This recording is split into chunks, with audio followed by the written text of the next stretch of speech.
अस्सलाम वालेकुम दोस्तों, मैं हूं आपका मेज़बान नदीम और आप देख रहे हैं हमारा चैनल नदीम एचपी। आज मैं आपको दिखाता हूं पौधे कैसे उगाए जाते हैं। ये देख लो, ये जो हैं फूल ये हैं गेंदे के, और ये जो कलम लगी हुई है ये है गुलाब की। और ये पार्क बिल्कुल अब तैयार होने वाला है। और ये देख लो,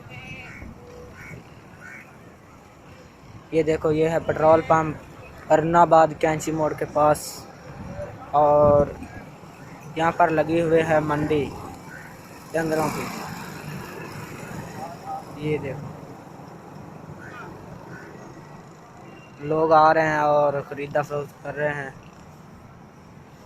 ये देखो, बहुत ज़्यादा तादाद में है।